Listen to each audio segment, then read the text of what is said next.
When we think about World War II, what comes to mind?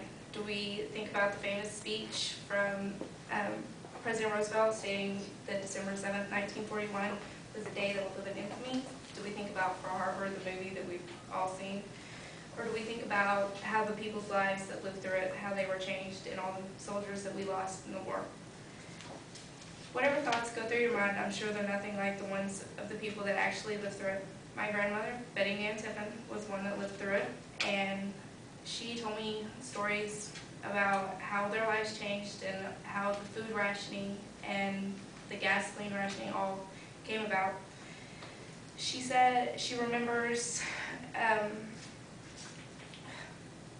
that she was just your average girl and she didn't know what war was. She remembers hearing it on the news and remembers how her parents used to sit and listen to it every night religiously just to see what was going to change. She said she remembers a map that they had hanging above their radio where they listened so that her parents could look up and see exactly where the places were that they were talking about. But she didn't know until years later through the war, what was really going on. But she remembers that the food that we're all used to being able to just go to the grocery store and get whatever we want.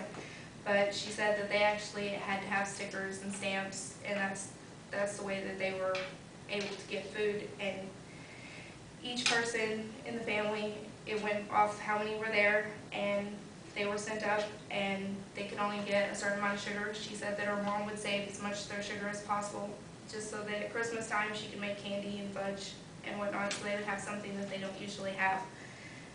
And she said that they also had stamps on their cars for gasoline, and she said the main thing she remembers is when you looked at your windshield from inside that it said in big red letters, "Is this trip really necessary?" She said that they would drive to Wichita Falls about once a month, and they would take anybody that would fit, and they would take as much as they could and pick up things for everybody in their town just because nobody ever got to go anywhere. She said that shoes, she never buys shoes, and we always ask her why. She wears the same ones all the time. She says it's because back then that they rationed clothing also, so she only got shoes twice a year. She got them in the summer and she got them in the winter. And so she says she just never got over that, so she's good with the one she has. Her feet don't grow anymore, so she can just wear the one she has. She said that her class used to buy victory stamps for 10 cents a piece, and most people only got to buy one every few weeks or a month. But she got $1 for her birthday one year, and she got to buy 10, and her class was amazed when she walked in and was able to do that.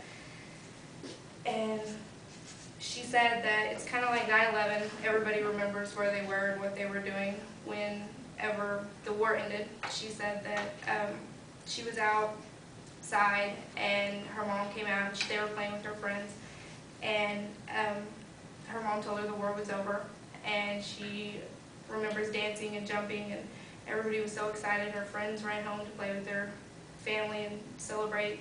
She said even though the war was over, though, that the rationing didn't stop, that they still continued on for a while.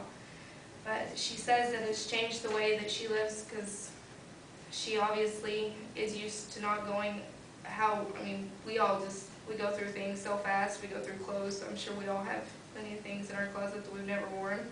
But she said that she doesn't feel the need to buy things she doesn't need. And when it goes by food, she uses everything. She knows how to make things she knows how to use syrup to make candy instead of sugar because they did that. Her life's changed a lot. So